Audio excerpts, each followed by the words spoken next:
강남의 한 고가 오피스텔을 분양받은 사람들이 시행사를 상대로 소송을 제기했습니다. 유럽산 고급 자재를 쓴다고 했는데 확인해보니 그게 아니었다는 겁니다. 비슷한 갈등이 다른 곳에서도 벌어지고 있습니다. 노동규 기자가 취재했습니다.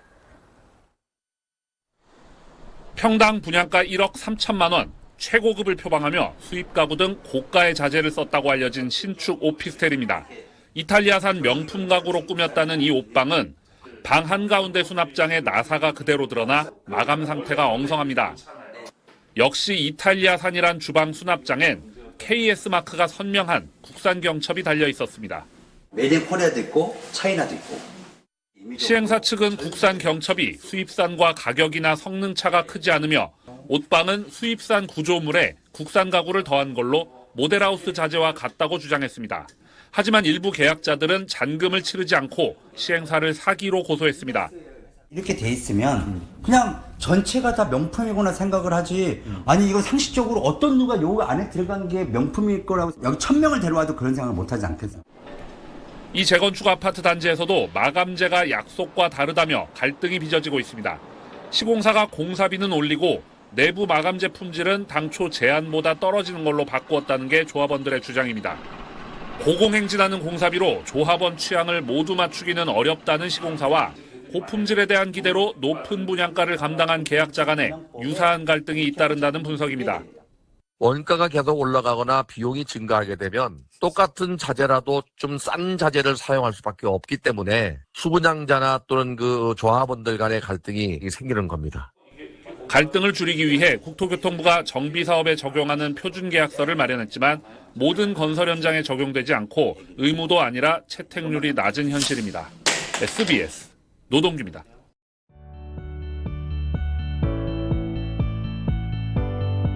사기 분양 부실 시공타파 부직갱이 TV를 시작합니다. 이번엔 앞서 방송한 SBS 8시 뉴스의 강남구가 오피스텔 입주자들 뿔났다의 방송에 대해 심층 보도를 합니다.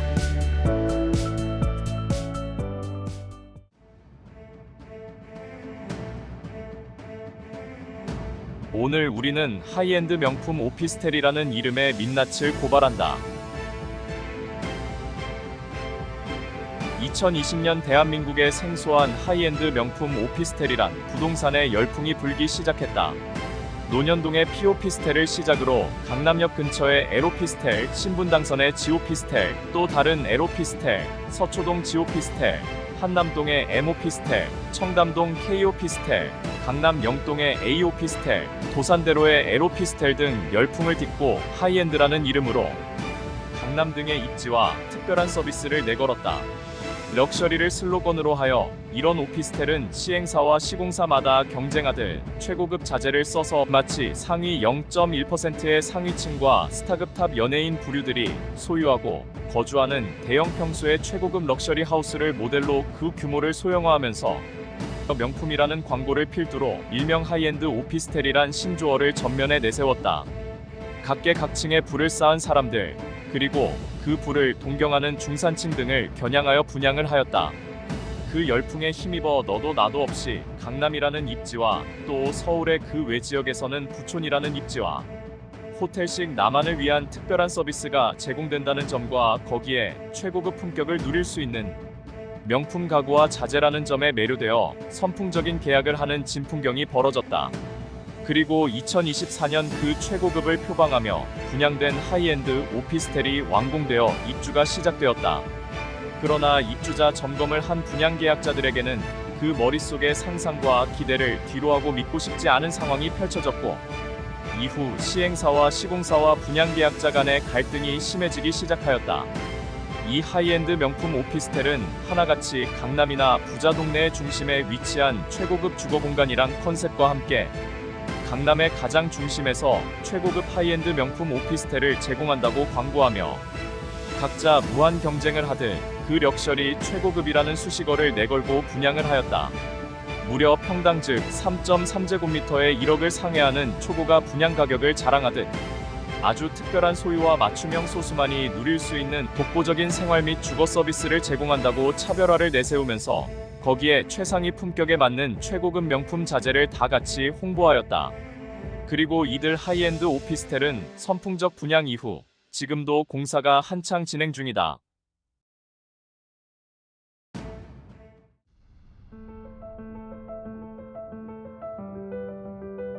그 하이엔드 명품을 표방하는 오피스텔 중에서 지금 우리가 주목해서 봐야 하는 오피스텔이 있다. 여기서 우리는 강남역 근처에 2024년 초에 준공을 한 L오피스텔을 주목할 필요가 있다. 이 오피스텔 또한 최고급 주거 공간을 표방하며 명품 오피스텔을 광고하고 당시 하이엔드 오피스텔 중 가장 초고가의 분양 가격으로 판매되었으며 이 이후 지어졌다. 시공은 H건설에서 시공을 하였다. 분양 당시 시행사와 시공사는 최초 L오피스텔은 세계적인 명품 토탈 퍼니처 브랜드인 이태리 명품 주방 가구를 사용하는 점과 이태리 리빙 브랜드인 M 브랜드의 제품을 사용하여 고급 가구를 제공하기로 하였다.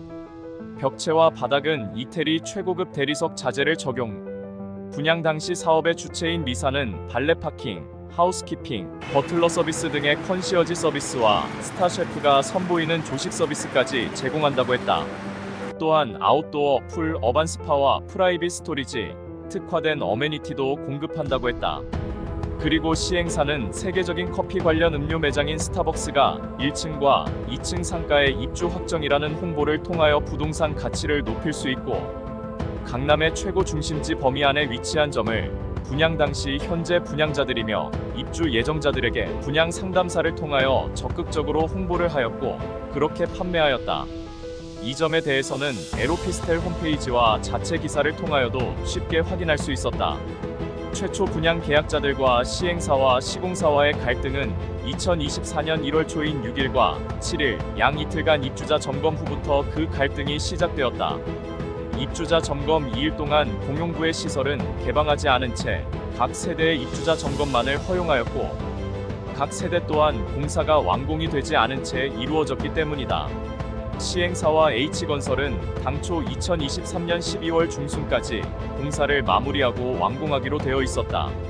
그렇지만 준공은 2024년 1월 말경에 이루어졌고 등기는 2024년 2월 15일이 되어서야 완료되었다. 국내는 건물의 준공은 소방설비, 승강기 등 사용 필증이 발급되는 공사의 완료만 있으면 해당 지자체에서 사용허가를 내주는 방식을 따르고 있다. 그 외 공사 마무리는 준공 외 사항에 포함된다. L오피스텔 또한 이에 준하여 사용허가를 받아 준공이 된 사례이다. 따라서 오피스텔의 완성도보다는 공사를 지체함으로써 발생하는 과징적 이자 등이 경제적 손실을 먼저 생각한 발주자인 시행사는 공사 기간을 연장하더라도 분양 계약자들과 약속한 럭셔리 하이엔드 명품 오피스텔의 컨셉에 맞는 본연의 완성도가 높은 퀄리티의 품질에 대해 시행사 및 시공사 측과 입주 예정자인 수분양자분들 사이에 갈등이 증폭되고 있다. 그리고 이에 수분양자들 중 일부는 시행사를 사기죄로 고소하며 민사소송을 진행하고 있다.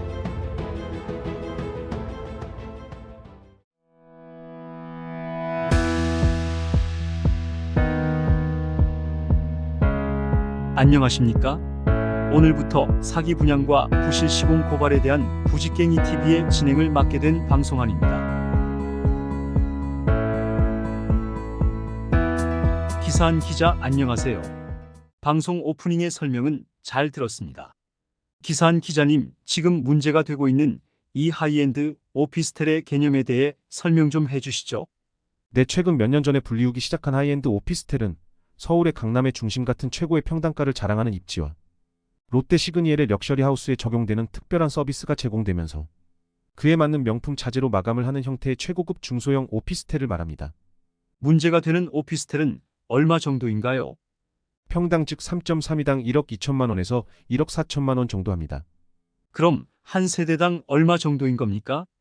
가장 넓은 평수는 전용 면적 16.5평 정도 하고 가격은 10억대 초반부터 20억대 초반까지 합니다. 그런 말씀한 대로 16.5평은 얼마 정도 하나요? 대략적으로 20억을 상회한다고 보시면 됩니다. 굉장히 비싼 오피스텔이네요.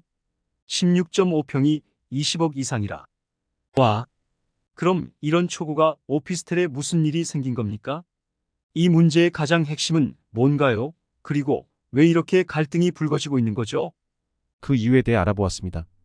지금 소송에 참여한 분양 계약자분들은 시행사가 설치된 가구 및 사용된 자재에 대해 분양계약 당시의 설명과 다르다는 주장입니다. 어떻게 다르다는 거죠? 분양계약자분들은 왜 문제를 제기하죠?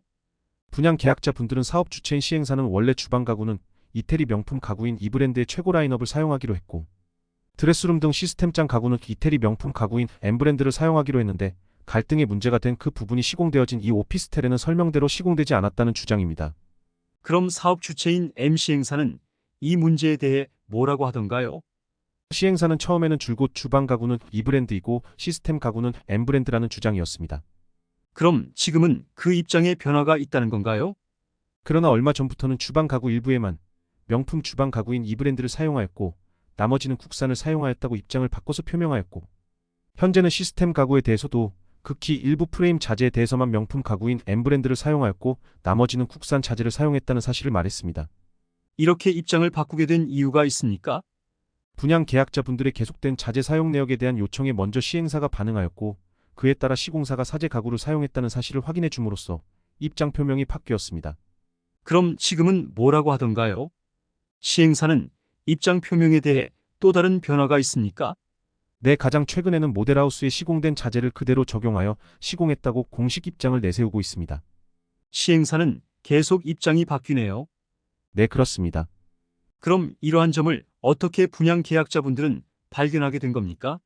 가구를 결속하는 경첩이 일부 자재는 중국산, 국산이 사용됨으로써 그 점을 이상하게 생각한 분양계약자분들이 문제를 제기하면서 시작되었습니다. 경첩과 이 문제와 무슨 관계가 있는 거죠? 문제는 이태리 명품 가구인 이브랜드와 엠브랜드는 경첩 같은 부속물도 같은 브랜드의 제품을 사용도록 되어 있어 그 부분에 대한 의혹 제기를 분양계약자분들이 하게 된 겁니다. 그 이후 분양계약자분들이 수차례 의문을 제기했지만 시행사는 이에 대해 어떠한 입장을 표명하지 않다가 이 문제가 확대됨으로써 최초 공식 입장에서는 주방 가구와 시스템 가구 전부 전량에 대해 이브랜드와 엠브랜드를 사용한 것이 맞다는 입장만을 고수하였습니다. 그럼 분양계약자분들이 주장한다고 해서 입장을 바꾸지는 않았을 텐데요. 어째서 시행사에서 태도를 바꿔서 일부 국산이다라고 했을까요?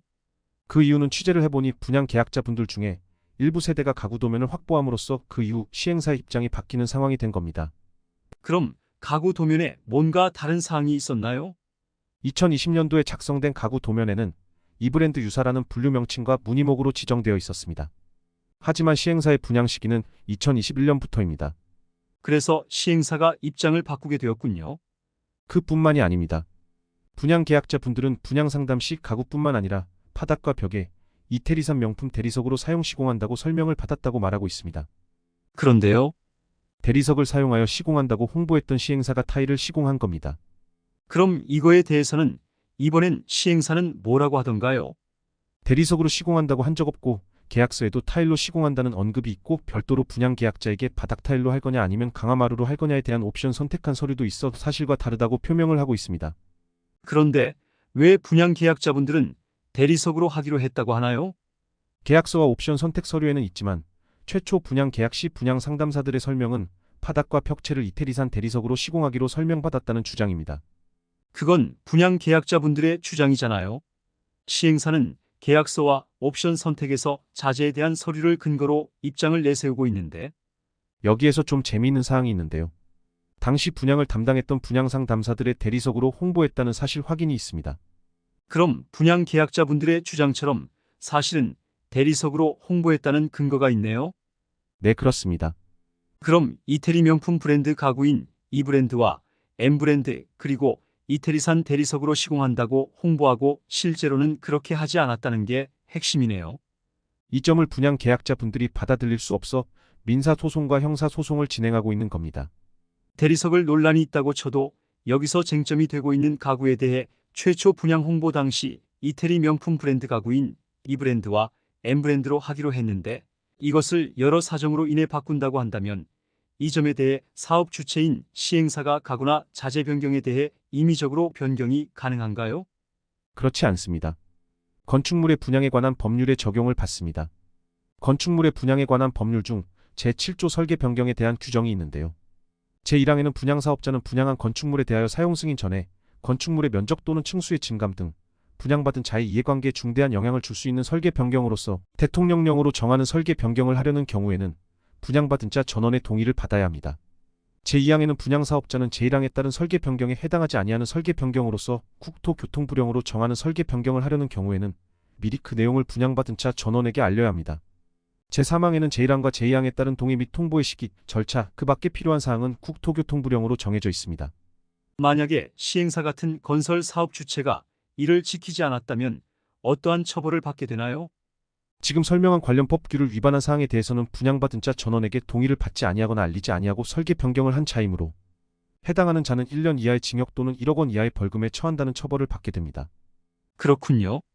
그런데 건설 사업 규모에 비해서는 그 처벌이 상당히 약한 것 같은 제 개인적인 생각이 듭니다. 저 또한 그렇게 생각합니다. 일반 개인 주택이 아니라 공동주택의 경우 그 규모가 작게는 수백억에서 크게는 수천억에 이르는 걸 본다면 사업 주체의 법적 잘못에 대한 처벌 규정은 매우 미비하다는 점에 대해 저도 개인적으로 그런 생각이 듭니다. 그건 그렇고 그럼 시공사는 뭐라고 합니까?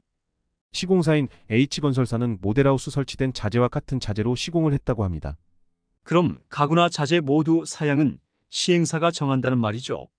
네, 그렇습니다. 그런데 시행사는 이 오피스텔에 사용되는 자재에 대한 선정 권한은 본인들에게는 없다고 합니다. 다만 추천할 수는 있다고 말합니다. 이 점에 대해 시공사의 입장은요? 시공사는 사업 주체인 시행사가 선정한 자재를 그대로 시공할 뿐 선정 권한은 무조건 시행사에게 있다는 입장입니다. 그게 사실이라면 시행사는 분양 계약자분들을 상대로 사실과 다른 분양을 했다는 건데요. 그래서 분양 계약자분들이 사기죄로 시행사를 고소한 거네요. 네, 그렇습니다. 그런데 여기에서 의문이 생기는데요. 시공사는 이러한 사실을 왜 몰랐나요? 사업 주체인 시행사가 어떠한 컨셉으로 사업을 하는지 홍보를 했고, 그렇다면 시공사도 시공을 참여할 때 이 점을 알았을 것 같은데요. 저도 이 점이 의문입니다. 보통 사업 주체인 시행사가 전개하는 사업에 대한 구상을 하고 그에 맞는 사업성과 수익성, 그리고 그 사업의 수준에 맞는 시공사에게 시공 참여를 의뢰하게 되고 시공사는 사업성의 형태와 수준 그리고 사업성을 보고 시공 참여를 검토하게 됩니다. 이 사업의 시공사인 H건설도 이 점을 파악하고 시공 참여를 했을 겁니다. 그리고 PF 대출을 해주는 은행권도 신용도가 높고 시공 능력이 되는 H건설사를 보고 PF 대출을 해줬을 겁니다. 물론 입지가 좋았고 사업성이 있으니 은행권도 시공사인 H건설도 참여를 했겠죠. 네, 그렇다고 봐야죠. 시공사도 보통 60%든 70%든 정한 퍼센트만큼 책임 시공을 하겠다고 시공을 하는 것이어서 그 사업의 신뢰성을 보고 참여하거든요. 그러니까 이상한 의문이 있다는 겁니다. 분명 시행사의 분양 홍보를 보고 이 오피스텔이 최고급 럭셔리 명품 오피스텔이란 슬로건으로 사업을 하는 건데 가구는 명품이 아니고 일부 자재는 홍보와 다르게 분양했는데 시공사는 이 점을 몰랐다. 이 점에 대해 시공사인 H건설사는 뭐라고 하던가요? 시공사인 H건설사는 시행사에서 정한 사양대로 시공을 했고 모델하우스에 쓰인 자재 사양대로 했다는 공식적인 입장입니다. 그런데 여기서 좀 특이한 건 시행사의 분양 홍보를 목적으로 하는 샘플 모델하우스를 시공사인 H건설에서 했다는 겁니다. 그게 왜 이상하다는 거죠? 보통 일반적으로 시행사가 시공사를 선정하기 전에 분양 홍보용 모델하우스를 꾸미고 그 후에 시공사와 계약을 합니다. PF 대출의 경우 건설 시행사업의 특성상 우선 은행권과 조율을 하고 막바지에 시공사 선정을 협의합니다. 그런데 이번 경우 같은 경우 시공사가 처음부터 사업 주체인 시행사의 사업에 참여하여 모델하우스 건축부터 참여한 것이죠. 그래서요? 시공사인 H건설이 지금 분양 계약자분들이 제기하는 이태리 명품 가구의 시공 등 차재 사용에 대해 애초에 분양 홍보와 다르다는 걸 알았을 것이라는 의문이 듭니다. 아, 그럴 수도 있겠네요. 사업 주체인 시행사가 분양을 하기 위해 사업 컨셉을 잡고 분양 홍보를 하는데 시공사는 어떤 스타일로 어떤 수준으로 오피스텔을 신축을 하는지 알 수 있다는 강한 의구심이 듭니다. 네, 비록 법적으로는 사업 주체인 시행사가 자재 사양을 결정해서 시공사는 그 사양대로 시공했다는 입장이지만 분양 홍보 내용이 있어 어떤 자재를 사용해야 되는 걸 알고서도 시행사가 정한 대로만 했다는 건 법적으로는 문제가 없지만 양심적으로 또 도덕적으로는 문제가 될 수 있다는 게 제 개인적인 생각입니다. 이런 게 선분양의 피해일 수도 있는 것 같습니다. 이런 경우 사업 주체인 시행사가 분양 광고를 또 분양 홍보를 이태리 명품 가구와 이태리산 고급 자재를 사용한다고 했는데 이에 대해 다른 시공이 된다는 것에 시공사가 동의하지 않았다면 이와 같은 피해자가 생기지는 않았을 겁니다. 보통 이런 경우 분양 계약을 하는 사람들에게 시공사의 수준 높은 시공 품질과 인지도나 브랜드가 중요하지 않나요? 매우 중요하게 작용합니다. 사업성이 괜찮을 때 보통 시공사의 브랜드와 시공사를 보고 계약을 하는 경우가 대부분입니다. 그 시공사를 믿고 선 분양을 받으니까요. 그런 분양 계약자분들에게는 청천벽력 같은 일이겠네요. 분양 계약자분들은 배신감을 강하게 느끼고 있습니다. 그리고 또 하나 상가 부분인데요. 상가층에 커피 음료 전문 세계적 브랜드인 스타벅스가 입점한다고 했다는데 그 점에 대해서도 사업 주체인 시행사와 분양 계약자분들과 이견이 있다면서요. 네, 이 부분도 애초에 분양 당시 사업 주체인 시행사가 분양사의 분양 상담사를 통해 분양 계약을 위해 현재 지어진 에로피스텔의 상가층에 스타벅스가 입점 확정되었다. 그래서 부동산 가치가 더 올라간다고 분양 상담을 했다는 겁니다. 그만큼 강남역 사거리 위치에 스타벅스까지 입점되니 매우 뛰어난 부동산이라는 홍보를 하면서 분양 계약을 유도했다는 제보자들의 한결같은 제보가 있습니다. 그런데 스타벅스가 입점이 되지 않았다는 건가요? 네, 그렇습니다. 그럼 시행사는 이번에는 뭐라고 하던가요? 시행사 측은 분양 계약자 분들 중 일부가 이에 대해 따졌더니 분양 당시 지어지지도 않은 건물에 스타벅스 같은 브랜드가 입점 확정을 하느냐, 그런 적 없다라고 지금과 같은 답변했다고 합니다. 그럼 분양 상담사들이 계약 후 주어지는 판매 수수료 부분 때문에 욕심이 나서 있지도 않은 사실을 거짓으로 하여 판매를 했다는 건가요? 분양 상담사 중에 일부 확인한 결과 스타벅스 입점은 분양사 관계자와 시행사 관계자들이 정보를 주었고 그렇게 홍보하라고 했다는 입장 표명을 했습니다. 그럼 분양사와 시행사는 그렇게 홍보하고 판매하라고 지시한 적 없다라고 하는데 분양을 담당했던 분양 상담사들은 스타벅스 입점으로 확정하고 홍보해서 판매했다는 분양 상담사들의 확인으로 시행사와 분양 계약자분들 간의 서로의 입장이 상충되네요. 네, 이 점에 대해 계속적으로 분양 계약자분들이 항의하자 나중에는 입점 확정이 아니고 입점 문의로 의향서를 받은 적 있다라고 시행사 관계자 입장에 변화가 있었습니다. 아, 그래요? 의향서와 입점 확정과는 전혀 다른데 이 점을 시행사는 서로 비슷하다고 생각하나 보네요. 평당 3.3제곱미터당 오피스텔 가격이 대략적으로 1억 3천만 원에서 1억 4천만 원 정도 하는데 그럼 오피스텔 평당 가격과 상가의 평당 가격이 같나요? 다릅니다. 상가 부분이 오피스텔 평당 3.3제곱미터당 가격보다 훨씬 비쌉니다. 그런데 상가 분양 계약자분들은 스타벅스 입점 확정이라는 홍보로 그것이 사실인 줄 알고 계약한 분들이 있을 수도 있겠네요. 네, 그럴 수도 있습니다. 분양 상담사 분들은 스타벅스 입점이라는 홍보에 상가 분양이 3시간 정도에 완판되었다는 말을 해주었습니다. 3시간 만에요. 이런 일이 있었네요. 현재 상가는 세입자 임차가 되어 있나요? 에로피스텔 현장을 가보니 거의 대부분 임차되고 있지 않은 것 같습니다. 이번에 알아보고 조사를 해보니 분양회사와 사업시행사의 대표이사가 같은 동일인입니다. 그래요? 분양사와 시행사의 대표이사가 같다고요? 네, 같습니다. 왜 이렇게 사업 주체인 시행사는 무리한 분양 광고와 홍보를 해서 판매를 했을까요? 제 개인적인 생각으로는 과대 분양 광고의 수준을 넘어선 것 같다는 생각이 자꾸 듭니다. 어디까지가 과대 분양 광고인지 어디까지가 법적으로 문제가 되는 건지 분양 계약자분들의 입장에서는 매우 당황스럽고 황당하고 화가 나는 것일 수도 있다는 개인적인 생각이 듭니다. 지금 분양 계약자분들이 민사소송과 형사고소를 진행하고 있다고 들었는데 네, 그렇습니다. 사법부에서 이 점 공명정대하게 다루어 억울한 이들이 나오지 않길 바랍니다. 이런 문제들이 선 분양의 피해로서 지속되고 있어 문제가 계속되고 있는 것 같습니다.